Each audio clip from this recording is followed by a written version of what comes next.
चलिए आगे बढ़ते और आपको बता दें कि कांग्रेस वर्किंग कमेटी की बैठक जारी है। अगले साल मिलेगा कांग्रेस को नया अध्यक्ष। कांग्रेस संगठन चुनाव तारीख का ऐलान कर दिया गया है, तो वहीं अक्टूबर 2022 में कांग्रेस को मिलेगा नया अध्यक्ष। बैठक में सोनिया गांधी ने सरकार पर निशाना साधा और कहा कि किसानों को 3 कानूनों से रौंदा जा रहा है। निजी कंपनियों के लाभ के लिए लाए गए हैं कृषि कानून। देश की अर्थव्यवस्था को लेकर गंभीर चिंता है। लखीमपुर की घटना बीजेपी की सोच दिखाती है, तो वहीं मोदी सरकार का एकमात्र एजेंडा बेचो बेचो और बेचो। G23 नेताओं को सोनिया गांधी ने दे डाली नसीहत और कहा कि पार्टी में एकता अनुशासन बेहद जरूरी है। संगठन में हर कोई बदलाव चाहता है, मीडिया में नहीं, मुझसे सीधी बात करें, यानी कि सीधे उनसे ही बात करें। तो वहीं मैं कांग्रेस की फुल टाइम प्रेसिडेंट हूं, ये भी उन्होंने कहा। और आगे उन्होंने कहा कि मैंने हमेशा स्पष्टता की सराहना की है, हमें ईमानदारी से चर्चा करने की जरूरत है। तो बड़ा मैसेज यहां पर उन्होंने दिया। इसी खबर पर हमारी सहयोगी अदिति नागर हमारे साथ जुड़ चुके हैं। अदिति, अभी क्या अपडेट आपके पास?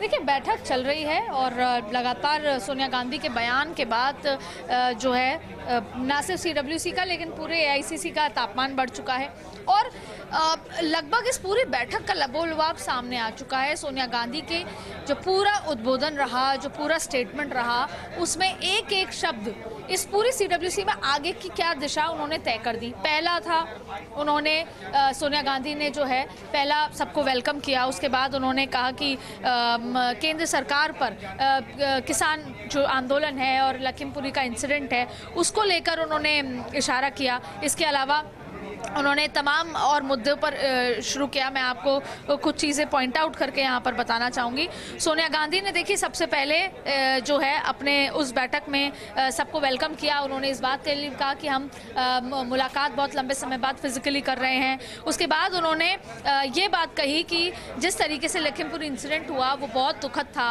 और जिस तरीके से तमाम चीज़ें चल रही हैं, लंबे समय से किसान जो है सड़कों पर बैठा हुआ है, इस इंसिडेंट के बाद वो और टूट गया है।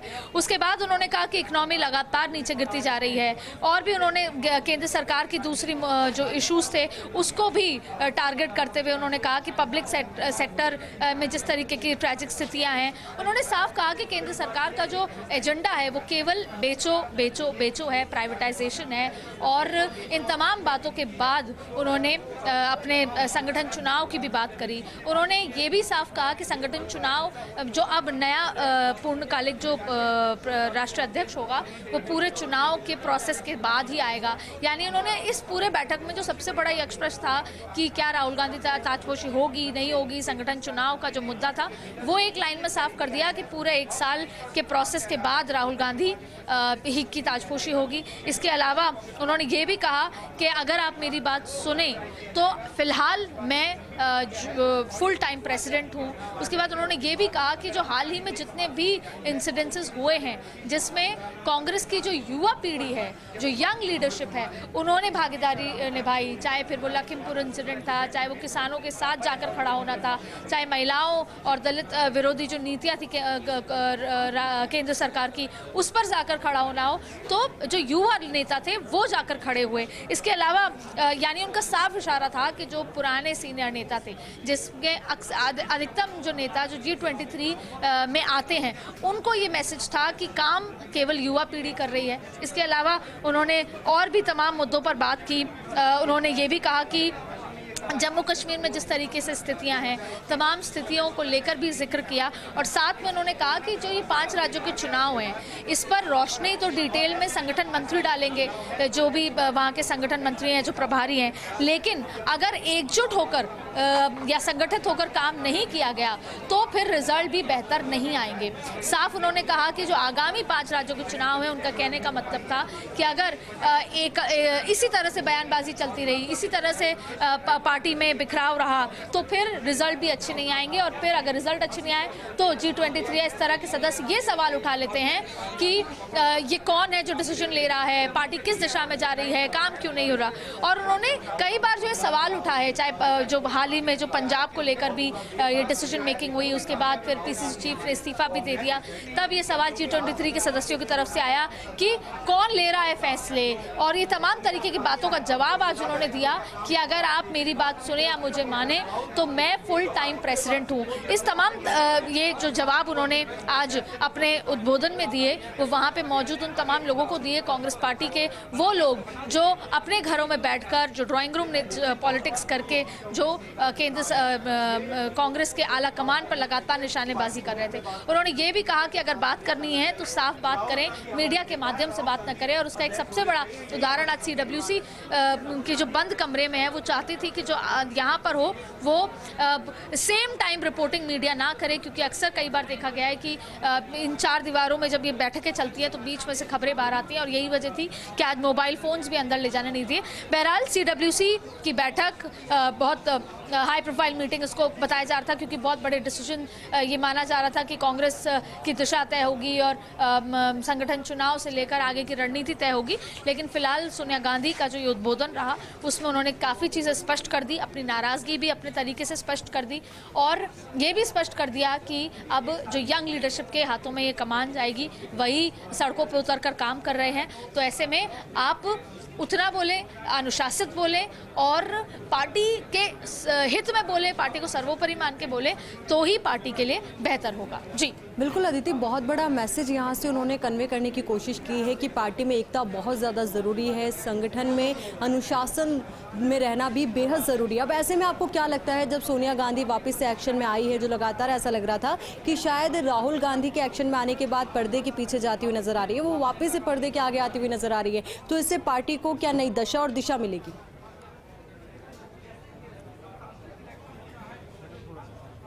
देखिए, हम यहाँ पर ये ना सोचें कि क्या कमान सोनिया के पास वापस आ रही है या राहुल के पास जाएगी। देखिए, ये चाहे कितने भी डिफरेंसेस हों डिसीजन मेकिंग में या थॉट प्रोसेस में, ये गांधी परिवार एक है।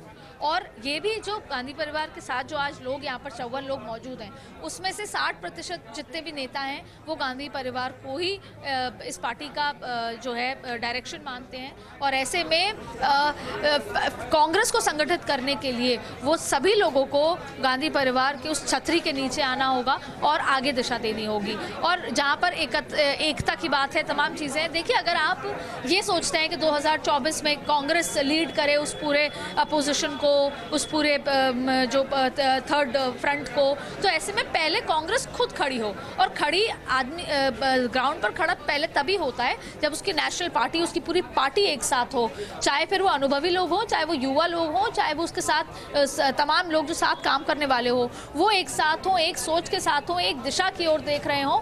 और जो भी उनका लीडर है, चाहे वो राहुल गांधी हो, सोनिया गांधी हो, चाहे कोई नॉन गांधी हो, उसको ही अपना नेता मानकर पार्टी के हित के लिए काम करते रहें। क्योंकि अगर बीच में से एक भी बयान इधर से उधर हो जाता है, चाहे वो पीड़ा के वजह से हो, चाहे वो उनके हिसाब से गलत डिसीजन लिया गया उसकी वजह से हो, लेकिन आज यही बात कही जा रही है कि जो भी बात है आप पार्टी के अंदर कहें, मुझे कहें, लेकिन मीडिया से ना कहें। और दूसरी बड़ी बात है कि पार्टी को सर्वोपरि माने, पार्टी के हित के लिए। कई बार ऐसे डिसीजन लेने पड़ते हैं। मैं आपको यहाँ पर उस बयान पर लेके जाऊंगी जो मुख्यमंत्री अशोक गहलोत ने कैप्टन अमरिंदर सिंह को कहा। उन्होंने कैप्टन अमरिंदर सिंह को ये सलाह दी थी कि वो ऐसा कोई भी काम ना करे जो पार्टी हित के खिलाफ हो। उन्होंने ये भी कहा था कि कई बार ऐसे डिसीजन लेने पड़ते हैं जो हमें लगता है कि गलत है, लेकिन वो पार्टी हित के लिए होते हैं। आला कमान कभी आपको अगर चूज़ करते हैं तो आप खुश होते हैं, लेकिन किसी दिन अगर आपको ड्रॉप किया जाता है या आपकी जगह किसी और को चूज़ किया जाता है तो आप नाराज़ होते हैं या आप ये सोचते हैं कि डिसीजन गलत लिया गया। ऐसा नहीं होता।